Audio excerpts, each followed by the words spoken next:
This is WFMJ Today. Good morning, everyone. Thanks for joining us for WFMJ Today. I'm Jasmine Monroe. Let's take a look at our local news. Good morning, everyone. Happy Thanksgiving. We are here live this morning at the Super Kmart in Niles. We're checking out all the doorbuster deals. Take a look at this. 7 pages to start off your morning. We're live here this morning at the 2014 Panerathon. Right now, we're walking in person with Team Greenwood. Can I hear it? Yes, Mike and Lauren, that's right. As the snow continues to come down, just take a look at the type of snow that we're dealing with this morning. Now, if you're looking to have a good time here in Scarum, PA, we have the perfect place for you. Well, joining me here today is Jim Bogus. It's a special guest. It's Jim Tressel, President Jim Tressel, and Ellen Tressel here too with us this morning. And they're here to talk about how excited they are. Good morning to you guys. How are you? Good morning, Jasmine.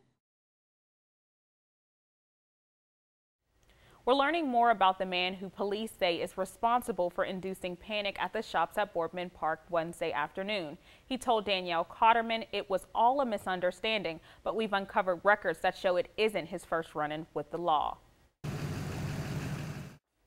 What kind of drinks will we be consuming in 25 years? Beverage companies are struggling right now with a long-term decline in soda sales as consumers ditch artificial sweeteners and sugary soft drinks. Sarah Eisen shows us what the future holds. Cherry, vanilla, strawberry. That's right. And up next, we're going to get a chance to talk to some breast cancer survivors. Amazing stories is what I've heard so far, and I definitely want to share that with folks in the Valley who are thinking about coming out here because there's still time to participate in here up until 9:15. You can still pre-register, so get on out here. Yes, run down here right now. Jasmine is getting a look at everything going on. Hey, Jazz. Jen, guess what else they have out here? They have archery where you can come shoot the bow and arrow out here. All you have to do is bring your own stuff. So Mill Creek Metro Parks Farms has everything you can possibly imagine to have a good time for you and the kids. Right now, there are some folks out there picking out a pint-sized pumpkin for this Halloween. We have Kaden out there, Kaden's mom. And masterpieces. She's putting together one right now. It was a cup, it was a bowl, and now it's a mess.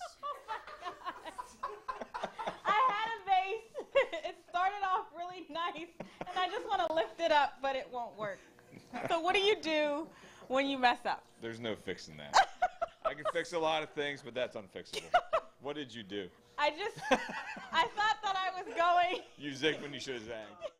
Right now, I just filled up the cart with some of the things that are on the needs list. One of the most important things on the needs list that our boss likes to tell us is our favorite thing is the peanut butter. This is something that people love when you buy. And some of the things that we want to mention, folks, to bring to as well is the mashed potatoes and the frozen turkey, too, for the holiday that's coming up.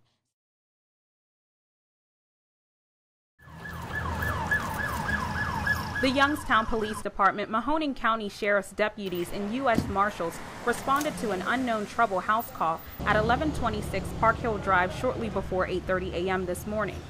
Somebody called the police, asked for us to show up, and when we did, somebody came out of the front door. The suspect, who has been identified as William Bright of Youngstown, was armed with a handgun when police arrived. Shots were exchanged. He retreated back into the house and later was arrested when he gave up. A neighbor who lived 2 houses up from the shooting says despite today's disturbance, it's a pretty quiet neighborhood. Pretty safe. Nothing ever really happens, but it's just kind of put things in perspective because we heard gunshots, so it's just kind of weird. I don't know really how to feel about it.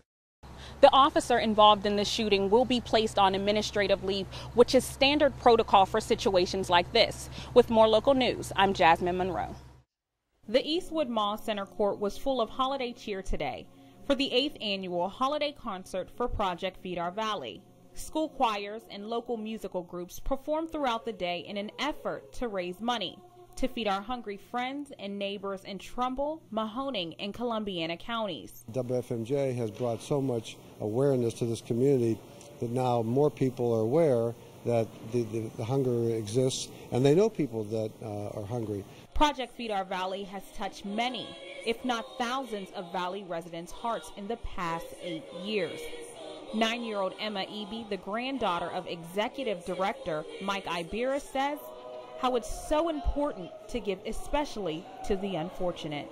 I feel like everyone deserves food, and what my grandpa is doing, it really makes me feel like he's doing a good job, and I am very proud of him. So for every dollar that was given at the event today, the Cafaro Foundation matched dollar for dollar up to $10,000, while the Shenango Valley Corvette Club, Lordstown Lions Club, American Legion of Columbiana, and many other organizations donated $1,000 to Second Harvest.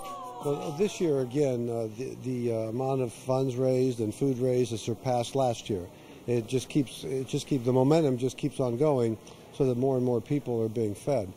And on behalf of everyone from the Second Harvest Food Bank to WFMJ, we'd like to thank you, the viewers, for helping us exceed our goal for yet another year for Project Feed Our Valley. With more local news, I'm Jasmine Monroe.